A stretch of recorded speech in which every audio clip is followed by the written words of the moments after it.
welcome to the Orange Flag Podcast. Scott Dixon went from orange to a different orange. Papaya. I'm Nicole. I'm Austin. I'm Aries. News of the day, of the week, we've all kind of known it, but it's finally been announced. Scott Dixon, has signed with McLaren for 2027. And my big question is, what's the sports car angle here? They specifically mentioned that he's a 3-time Daytona 24 winner in their announcement for him as an IndyCar driver. And we know that they are starting an LMDh program, now, for next year, and presumably 2028, 2029, some point for IMSA. I don't think there's any chance that Scott Dixon is part of the 2027 WEC lineup, although please put him in a car with Lawrence Vanthoor. That would be awesome. Please, McLaren. I would really appreciate Scott in WEC next year. That would be really cool. It would. But yeah, it feels way more sports car related than IndyCar related, to me, at least. When the rumors officially, started trickling out about Scott to McLaren, I was like, I think there's a sports car aspect to this. Purely because it happened, the rumors happened right as it's announced Acura's leaving IMSA. Which means MSR, which is connected to CGR, no longer has a sports car team. And then casually he's connected now to McLaren, which is going to have a sports car program. It was just too many strings connecting in ways to where I was like, this has to mean something. It's not even is going to have a sports car program. United Autosport is McLaren, essentially. But a hypercar program. Has a program stateside. There's nothing stopping Scott from being in United cars next year in IMSA. There's nothing stopping him. You got to where I was going to get, when I got my 5 seconds. I think this move, in both the IndyCar side of the spectrum and the sports car side of the spectrum, is basically to ease him into their ecosystem in a way, because it's all connected. McLaren is connected to United, so it's all kind of like all said about the strings. It's all linked in there. So who knows? Maybe we'll see Dixie in an LMP2 and at the Rolex for next year. Give me that. That would be awesome. Yes, please give me that. It would be the second prototype 24-hour race in a row where you have one of your favorites in an LMP2 car, Nick? Yeah, it would be. We all know me. I want everyone to do LMP2 randomness, so I'd be here for it. It's like when anybody from anything other than a sports car background does sports car things. So with that, I would like to propose an idea. McLaren, please. Yeah, you guys know because you can see the notes.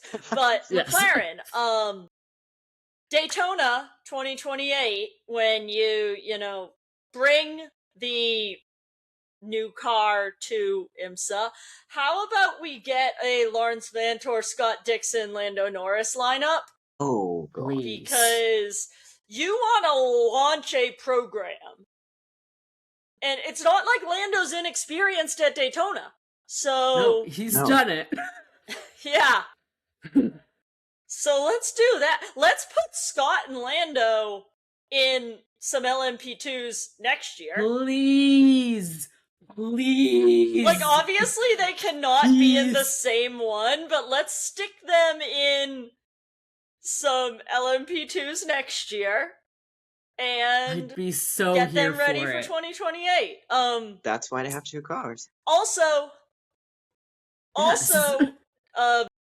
McLaren, please give me Larry and Scott social media content, because I think that would be fun, because they can just deadpan at each other the whole time. I was about to say. They bring the exact same energy, so I want to see what either the McLaren Endurance admin or the Arrow McLaren admin can get out of the two of them in one content shoot. So please, do that. Thank you, McLaren. Papaya flavored dry humor. We'll be here for it. Yes. Yeah. Very much so. Back to your regularly scheduled programming, where we talk about, GT cars and 24-hour races and stuff like that, and not Scott Dixon. BMW needs to not complain about BOP when, how many years has it been that they have had the best BOP in GT World Challenge or the IGTC? Like, several? Many? A lot? Many a year. Yeah, I mean, the guy who made those sorts of comments, the person who was reported to be saying what he said about being taken out of contention is kind of more like team related. So I don't know if we can say that WRT as a whole had sort of been banking on that even during their Audi years, because I think they were always sort of there back then. But yes, yeah, we know the too. BMW background. That too. Good point. Very good point that I didn't think of. Yeah, I was about to say, I didn't think of that. Just BMW. This is WRT. Yeah. Having always had good BOP. So, like, sometimes you just gotta maybe not. And Aries, I will give it to your people. They have done a pretty good job this year. My people. Because everybody jaws about Le Mans and the fact that, like, you're not gonna be advantaged for Le Mans. Every single team did it. But for the other races so far, I don't think Ferrari has been like, why don't we have good BOP like last year? Obviously, they can't say BOP, but they're not saying we're disadvantaged compared to previous years. They're not saying it's a saying it's a 2-tiered hypercar class. Shots fired. Yeah, well, I was about to say, shots were fired. Yeah. I mean, it's not really, because I don't hold anybody against that. We know my thoughts about last year's VOP. I think it was pretty lopsided. But to start the year and then to end the year, it was all a mess. But yeah, I mean, what can we say? What can I say? It's the cards they are given, and they gotta make the most of it. It's not like kicking and screaming is gonna change anything. So just gotta do their best with what they have, and if they can achieve good results, then fine. If they can't, well, try again next time. Yep. Not every year can be your year. Clearly, they're still sandbagged. They must be sandbagged. Obviously. Yeah, clearly. What do you mean they're not blitzing the field and 1, 2, 3ing at every opportunity? They must not be pushing 100%. I mean, I would venture to say that means BOP is working. Yeah. If a variety of teams are having a variety of results, I think that means BOP is working. And, like, let's go back to the prior 24-hour race. BMW took themselves out of contention. The Nürburgring. Like, it's not like they weren't kinda fast. They just kept on screwing everything up. I mean, they ended up coming in 3rd and 4th. The wagon came in 4th. Yeah, the wagon actually did pretty good, y'all. Like, yes, a car had to get disqualified, and yes, like, Dries only ended up on the podium because a car got disqualified, but they still got a podium. Like, we don't make the rules. They were there I'm for the sorry, taking. but Yeah. right. I will say it, as much as I liked the result, at Spa specifically, a car being able to come all the way from the very, very, very back of the field, so far from the back that it was in the pit lane, to win the race, is more than just operational excellence. That was an advantaged car. There is zero denying that Porsche was advantaged in that race, and maybe it was a, hey, sorry for screwing you over elsewhere. I don't know, but it, pace-wise, you can't do that. You know? Yeah, like, it shouldn't be possible in a race like Spa specifically, where every car should, on the surface, be pretty much the same. yeah, actually the whole GT World Challenge as a whole is a bit of a different animal, obviously, because every car is technically in the same class. So Yeah. Yep. it's always a bit of a, it always gets people's heads, people scratching their heads because, there's always some kind of comeback story. Like last year was oh god, this is gonna be so frustrating. Last year was the 51 Ferrari that came back from a botched pit stop. We all remember that, and they ended up on the podium. This year, we know they got screwed up by multiple punctures and still came back to finish on the podium again. And then we had was it the 32 BMW? I think that lost time was the car that Vanthoor was talking about, like lost time, managed to get back on the lead lap and everything, but they were never on the same pace as the most other brands. So yeah, it's part of it feels down to luck, but also part of it feels down to those behind the scenes adjustments that we only get to know one day before the race begins. And it, like I said, love the result, love that Porsche won the race, but it really, like you said, does make you scratch your head. It makes you question how BOP is being done. That and then also how, kind of like the issue we're seeing with Cadillac in IMSA, where like how much of it can you attribute to the team itself as opposed to the car, to the drivers as opposed to the car, as opposed to BOP, and then you start wondering, right, when one car seems that much faster than all the rest of the cars, and like, I think Thomas Preining is one of the best GT drivers out there. I've said that multiple times. And I think Earl Bamber is a very good prototype driver. I think Jack Aiken is probably the fastest single-lap prototype driver on the planet right now. I don't know that I think that those factors equate to the pace difference we're seeing among cars that should be exactly the same. You know? Like, with what Action Express is doing compared to Wayne Taylor, and with the difference between the Porsches in Spa. Conspiracies! Conspiracy. Put on your tinfoil hats, everybody. It's conspiracy time. Yeah.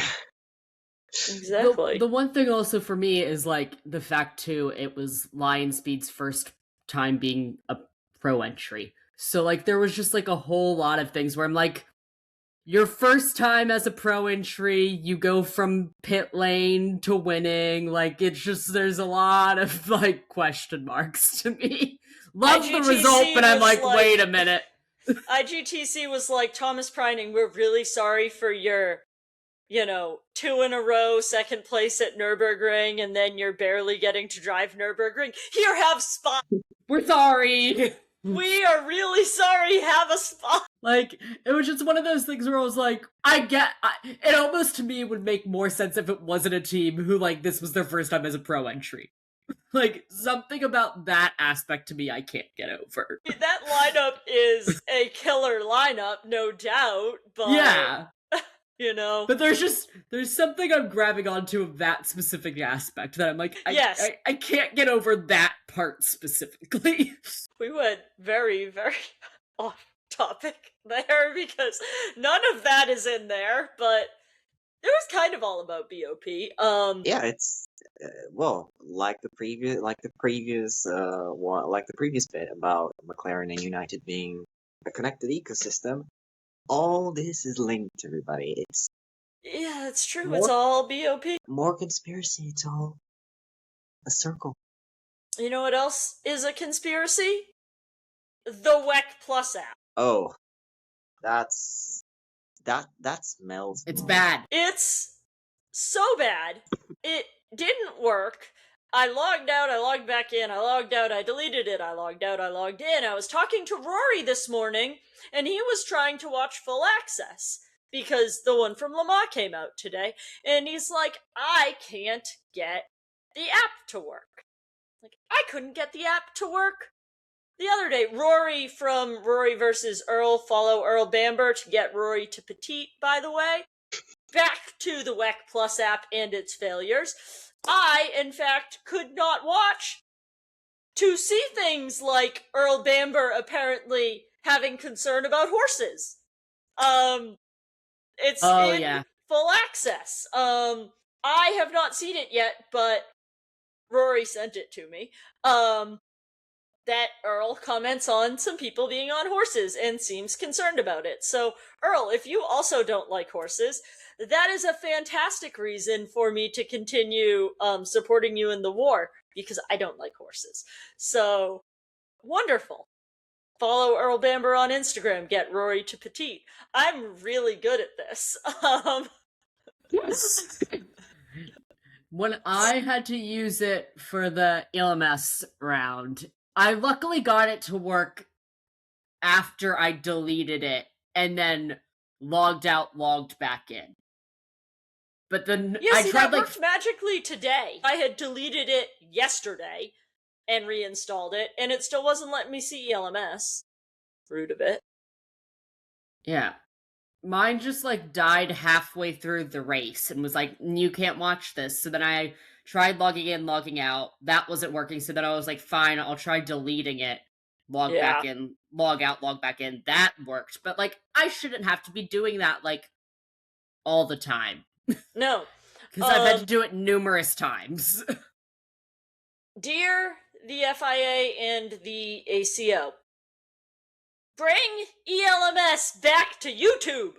Yes!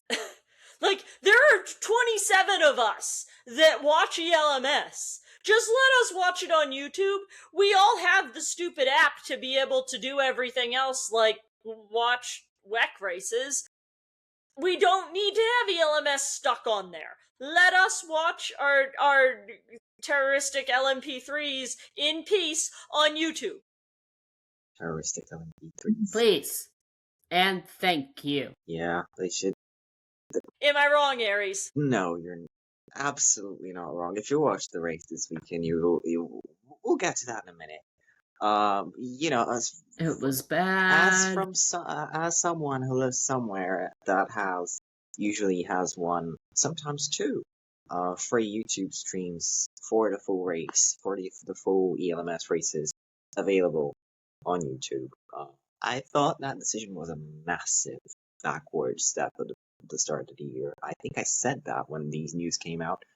So yeah, I think they shouldn't meddle with this kind of thing. I think they shouldn't fix what's not broken. So if you want to keep the WEC, sure, fine, go ahead, make people download the app because that's their main series. But the ELMS is a different animal. So keep it on YouTube.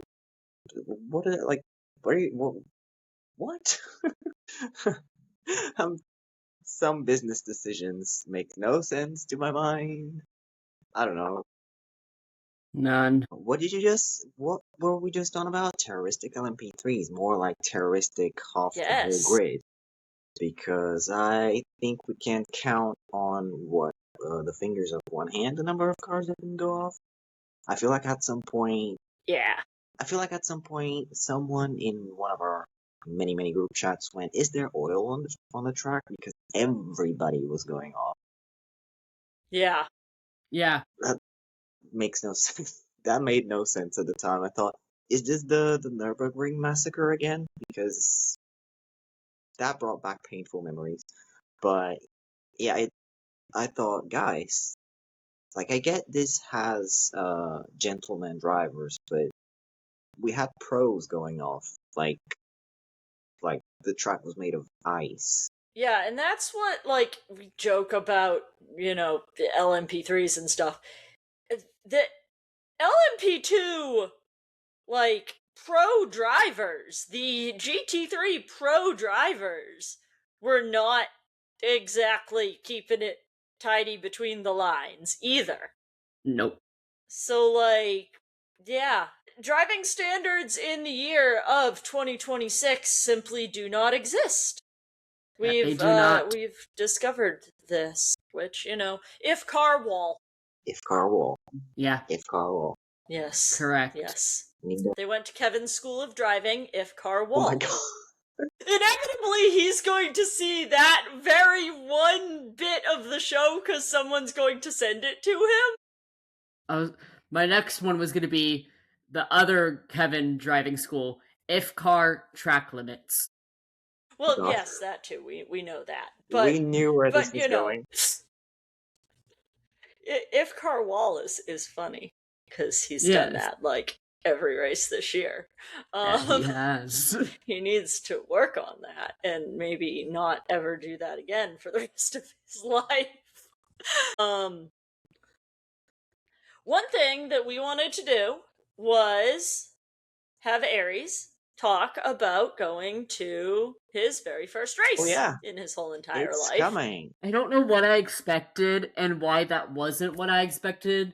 But that wasn't what I was expecting. We were knocked out of the World Cup yesterday, but the flag lives on. Yeah. So I don't know, I just like, what are your plans, and like, do you have any questions for us, or like us specifically, or me specifically, or anything about going? Obviously, like, we haven't been to Interlagos, we haven't been to that race, but just in general, the, like, what to do at a race kind of thing. I was gonna say, if he has Interlagos specific questions, we are not the people for Interlagos specific questions. Yeah, well, I mean, in that regard, even the people who I thought had experience, who I've been talking to, that I'm very likely going to meet there, I've been like, yeah, have you gone before? And most of them were like, no, it's my first time as well. I'm like, okay, thank you for the help. So we're all gonna be braving new territories at the same time. So that's gonna be interesting. Expect many. All in the. Expect many. In the same boat. Oh my god! I didn't know you could do this. Or oh my god, I am lost moments starting Friday. So like the big things that I would say are go check out the fan zone, because there will be a fan zone. Yes.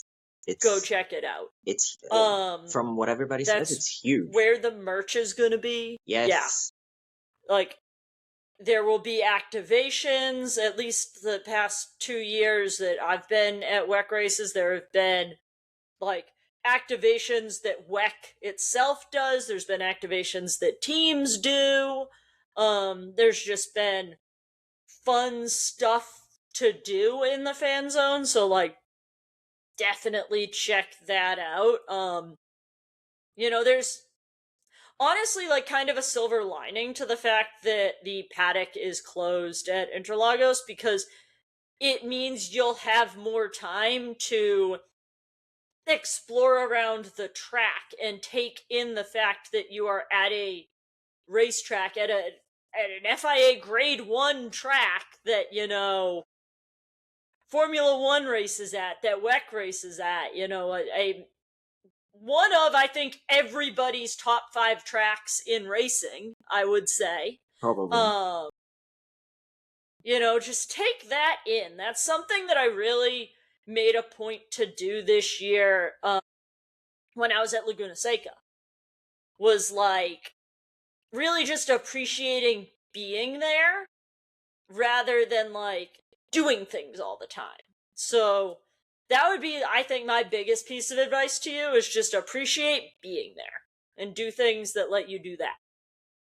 My number one tip of advice, it's also a tip our friend Ari would give you. Drink water. Don't forget to stay hydrated. It's winter there. He'll be fine. He'll be fine, but it's one of those things where, like, even no matter what season you go, you think you're hydrated. And then all of a sudden it hits you that you're not hydrated. Yeah. So just, like, make sure you have water. Oh, I will. I will. I'm gonna keep an eye on that. I wouldn't want. Because that's the thing that, like, wouldn't want to be slaughtered by me. Ari when she learns I forgot to no, do it myself. She would find you. She'd find a way. Yeah. She would find you. If you take the F1 graphic, is it F1 from a couple of years ago? Interlagos is in the middle of a rainforest, so you should be able to find plenty of water. Yes, I will be in the jungle. I will be in the jungle. Wow, that's good memory, that one. I'd forgotten about the jungle fiasco. The second you said it, I was like, oh yeah, that. That was so bad. It was so bad. I couldn't remember if that was Formula One itself or one of the teams. No, it wasn't F1. It wasn't regardless of who it was. Yeah, it was F1. They were like from the jungle to the casino, from the jungle to the strip or something. Yeah. That was, oh my god. That was bad. That was ridiculous. It was bad. It was hilariously ridiculous. Yeah, I think what I'm gonna set out to do, like, obviously as a first timer is like what you said, like about, don't try to, do everything all at once. Just take it slowly, just enjoy myself, and don't become anxious by wanting to do everything, because, like, what's the point of having fun of enjoying yourself if you're just going to be, like, anxious? Oh, I must do this, I must do that. Like, no. If I'm able to do something, it's okay. If I'm not able to do something, it's fine. Like, heck, it's you're never going to be able to be everywhere all at once. So exactly. I just need to make choices and make decisions. And okay, maybe like autograph sessions for once. Like, there's gonna be. I have the schedule open here in front of me right now. So nice. Like, we're gonna have autograph sessions for 2 separate days. So if I don't get an autograph from someone I want on one day, I'm just gonna go again the next day. Like, there's the pit walk for all 3 days. I'm gonna have like a pit walk, so I can just awesome. Like, so yeah, it's those little things that I'm still mapping out what I really want to do in my mind, because only today the actual schedule was posted. Like, the event's Instagram page posted it literally 1 hour ago. Yeah. So awesome. One thing that I'll say is line up early for the autograph session, because so at least at Coda, you're not getting through more than one hypercar line. Yeah. So, like, I don't even know. I assume all 3 Ferrari cars are together, but, like, they might not be. I think they are, but, like, if you go through Ferrari's line, unless you are very first in their line, it's really unlikely you're getting through a second hypercar line. I do think that you should try to go through Joda's line and tell Earl who you are. Oh, because that would be funny. It's in the plans. It's in the plans too. Yes. Yeah. I'm definitely Earl is familiar with the podcast, so he may just straight up know who you are. But you need to, I don't know, so you are far more creative with this stuff than me, but do something to let Earl know who you are and let him know that, we are trying to get everyone to follow him. Yeah, Yes. obviously. And then there's obviously I need to say hi to Antares. Yes. Mhm. For sure. Um, That should probably be a little easier. Generally, the GT3 lines are short, at least, again, like, only speaking from the 2 years of experience at Coda. The GT3 lines, you can absolutely get through those. yeah. So, I mean, how long is the autograph session usually at Coda? Do you remember? Like, usually? 30? I think it was a half hour each day. Oh, Yeah. Then it's the same here. It's gonna be half an hour Yeah. both days. Yeah. Yeah. So, that's good. And that's why you do need to line up early and, be ready to get to your line. So, just kind of, because you can see from the stands basically where the garages are. They're gonna be out, at least, assuming it's the same as other races I've seen, they're gonna be out in front of their garages. So, just know in general where you're trying to go, and that way you can get to the line you want to go to. Yeah, like on Saturday, it's gonna happen at the same time as the start of pit walk. Like pit walk starts at noon, and the autograph Okay, session cool. starts at 5 past noon, and so Yeah. maybe Yeah. it's gonna be that way. It would make sense then, looking at the schedule. Yeah, and people will line up very much in advance, like an hour plus in advance, to Yeah. be able to get out into the pit walk and into the autograph session. At Coda, it was a dead sprint. They opened the gates and everybody sprinted to where they wanted to get to. Yeah. Valentino Rossi not being, a factor helps, I think. Maybe. Potentially. Yeah, it helps. I'm gonna maybe, because I'm probably gonna try and say hi to Augusto. Yeah. Yeah. That's another thing too, is like the hometown people or like country people. Those people, I feel like, depending, have longer lines. I think they will be. Yeah, I feel like you're not the only one that wants to meet Augusto Farfus. Oh, so yeah. And the fact that Dudu Barrichello is not going to be there is not going to help my case either. There's going to be one less person for the focus to be divided on. Yeah. I will say the majority of the focus is probably going to be on the hypercars. So, if you want to see multiple GT cars, you could focus one day on doing that, and then the next day go and try and presumably, get in the Ferrari line. Yeah, but you could also, you would probably, if you're near the front of Ferrari's line, you would still be able to go see GT cars afterwards, most likely. Yeah. I say, like, I'm always a person of, like, plan for your plans to change, but, like, especially, like, for the autograph sessions, make sure you definitely have a plan in place of, like, what you want to do. The rest of the weekend is when I'm like, expect for your plans to be, like, fluctuating, because you're probably going to see something and want to do something else, and, like, that, be, like, able to be loose on those kinds of plans. But, like, autograph sessions, I would have, like, this day, this is what I want to do. This day, this is my plan. Like, I would have hard plans for those, just because they're only 30 minutes. Yeah.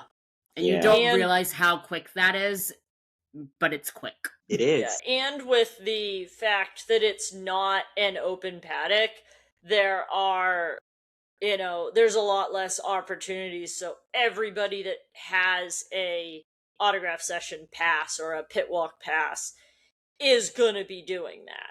Versus, at a track that has an open paddock, people might not be as aggressively wanting to go to an autograph session necessarily, because you can get that stuff done in the paddock.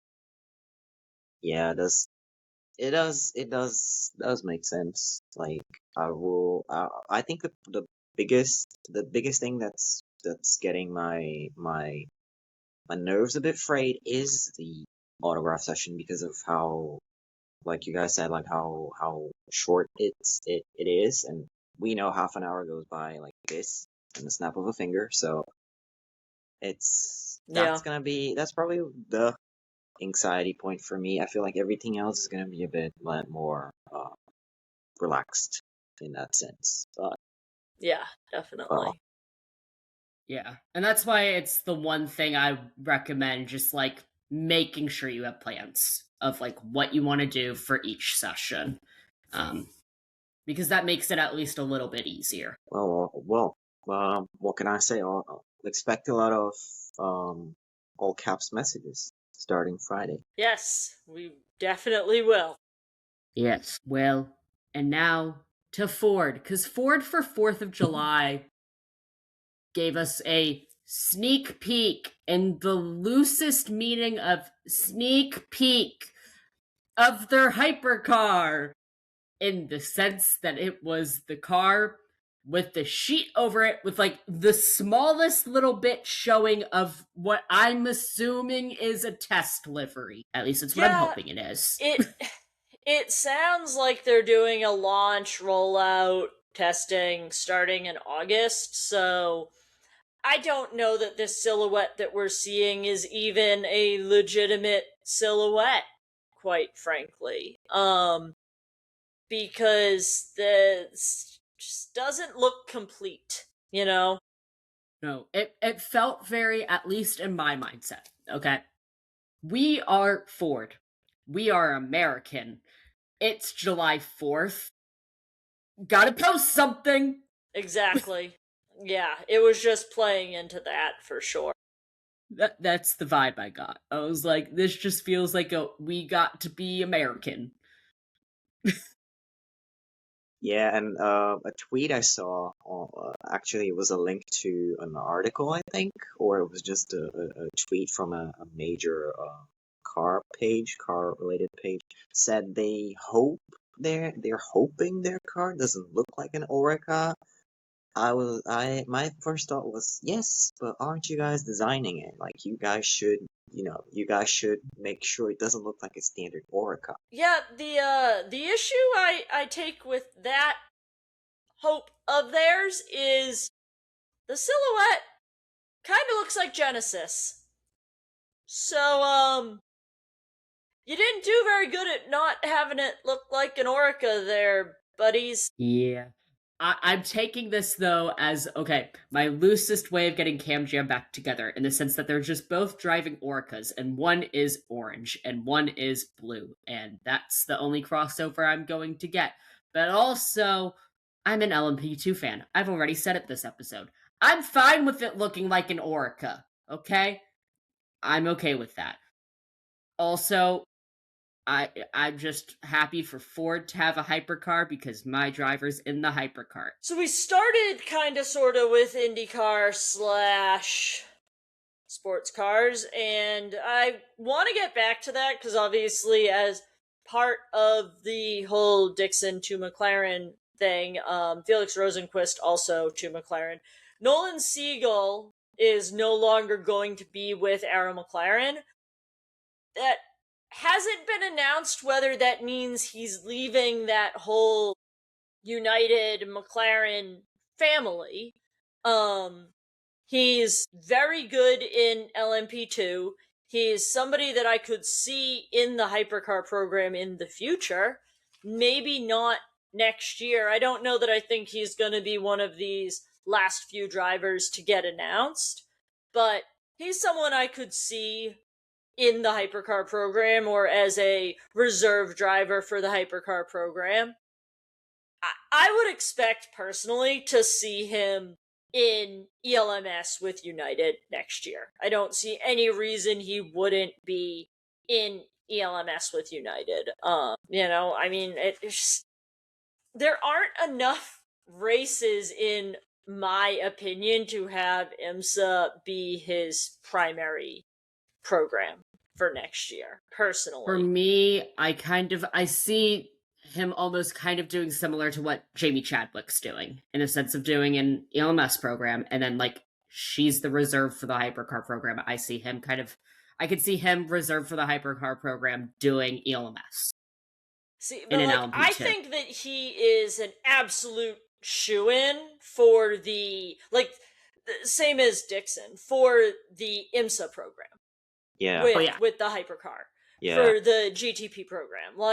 So, is it worth having him in IMSA just for track familiarity? Although, there's some of those tracks that do overlap with IndyCar, so the familiarity maybe isn't as big of an issue. I think for him, it's seat time next year. It's getting him back in an LMP2 as much as he can to get, obviously he has done some LMP2 this year.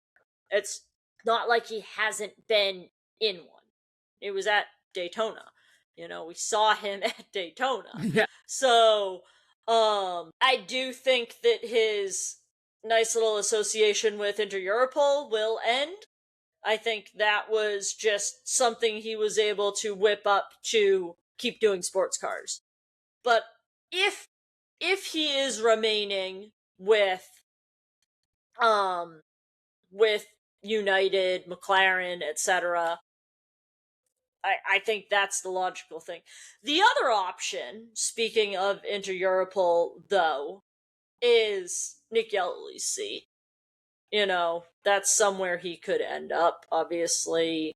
I don't think Nick Yellowly is retaining that Inter-Europol seat next year, but yeah, who knows? I mean, maybe that would be a little wild, but that could be a place for Nolan to land. Yeah. I think in my mind, I've kind of already determined Nolan's doing LMP2. It's just a matter of where. Right. Yeah. It feels like the most feels like the most logical thing to me as well. The big elephant in the room is whether he does it, ELMS for in order to remain as a reserve for the hypercar program from year one, or his focus is still IMSA for 2028 onwards. I feel like that's the biggest one thing or another that he does. I guess, dark horse in this whole situation is, does Juncos Hollinger want his money? And if that's the situation, obviously he comes with significant financial backing. Juncos Hollinger is a team that appreciates drivers with significant financial backing. Could he end up there? If he's not ready to give up the IndyCar dream yet, could he end up there? I don't know. It'll be really interesting to see where that goes. Yeah. It's also not like he hasn't been there in the past. So. Yeah. Good it was point. A short amount of time, but it still happened. No. Agreed. So. There's just a whole lot of variables. I don't think Nolan Siegel is disappearing, though. I think he's going to have a seat somewhere. He will be in a race car next year, for sure. Which, the other side of all of this is now Christian Lundgaard does not have a seat at McLaren either, which a lot of people are now like, this is the start of the revenge tour, which they basically coined from this past race that just happened because of him getting pole position, and then a podium. So, just a lot of talks of where he's going to end up. Most people are thinking it's going to be CGR, is kind of the biggest one that's been thrown around the most often. It's basically a swap of him and Scott. Chip likes winners, and he's the only available winner. Assuming that Marcus Ericsson isn't just getting full-on dropped by Andretti, which I just don't know who they put in that seat. It's either Lundgaard to that seat, and then Chip would probably take Marcus back, or it's Lundgaard to Ganassi.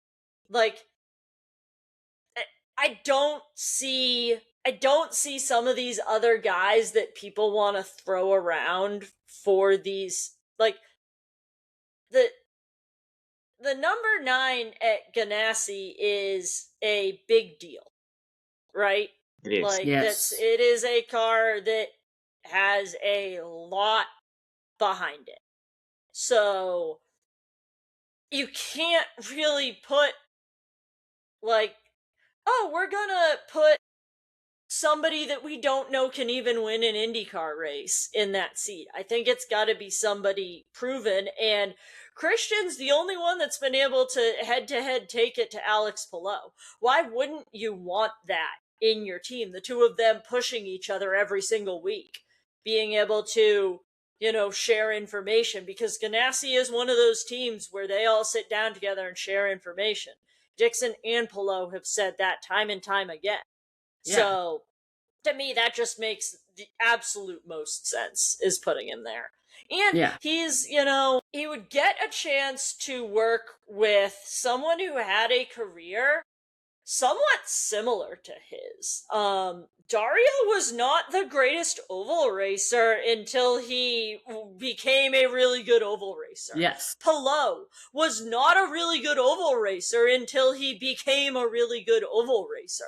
It seems like the perfect place for Christian Lundgaard to go, quite frankly.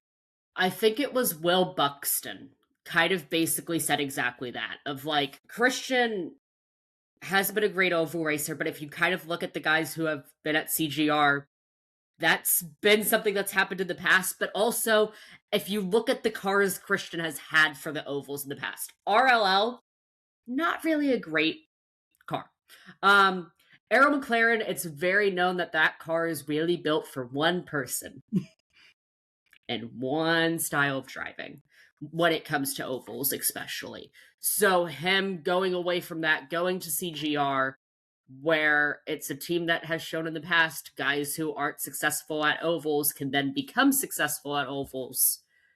A lot of people are kind of like, maybe something could happen there because of that. And I would be kind of interested to see how that would all play out. And then we like to dunk on race control here on this show, and we don't really talk about Formula One all that much, but honestly, what on earth happened at the end of that race at Silverstone? Like, understand, okay, the safety car needs to be out, and then all the cars need to pass the safety car, and then the next lap, after all the cars are allowed to pass, the safety car says that it's going to come in, and then after that, the safety car comes in. Do they need to relook at that procedure? Because it just seemed very convoluted for something that seemed like it felt like there were 2 laps between when we physically saw on the broadcast them removing Max's car from the track. It was up on the little dangly thingy, and they were rolling it off the track, and then there were still 2 more laps before they even let the lapped cars go by. So, like, I'm not saying it was Abu Dhabi 21 again, but, like, did we not learn anything from that? I mean, I guess letting the race finish under safety car is what we learned from it, but you'd think the procedures would be refined in the 5 years since that. You would think, and you would be wrong. Yes, I would be very wrong for thinking that. It was just also, it was confusing because 1 second it's like the safety car's coming in, and then the next second was the safety car's not coming in. And I was like, so is the safety car coming in? Like, which one is it? I was like, I'm getting mixed signals. And then, like, on top of all of that, not pitting at Abu Dhabi lost Lewis the position. Pitting at Silverstone lost Lewis a position. It's like, the man cannot catch a break with these controversial end-of-race safety cars.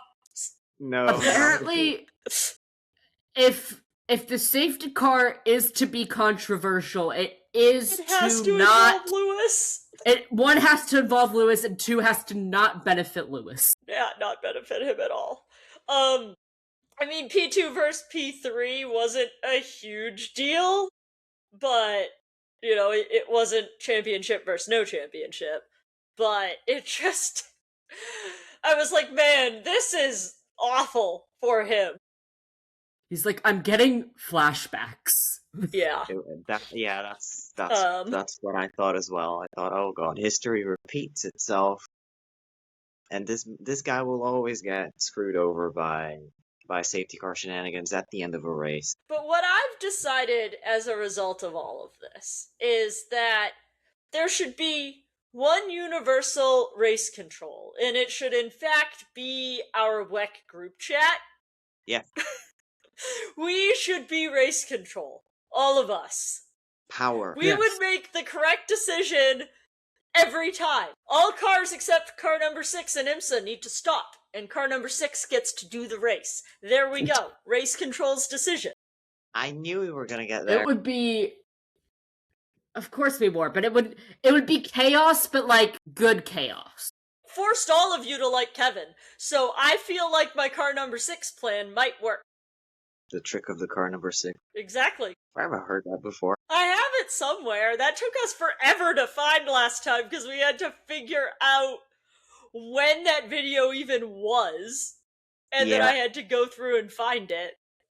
I remember when it was now. But we found it. Spa, wasn't it? Because it was about Pascal filling in. Yes. I like how we're just, like, side talking about this video that Porsche posted last year of Kevin. Look. I feel like that's what we get for wanting a big, I was gonna say big government. We're all about conspiracies today, so now we want big race control. Big race control is watching you. Race control!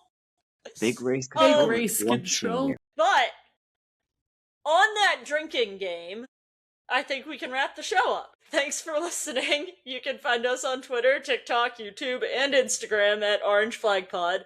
Nicole is at Nicole on Racing. Austin is at Austin Trackside. And Aries is at Aries_Alpenglow.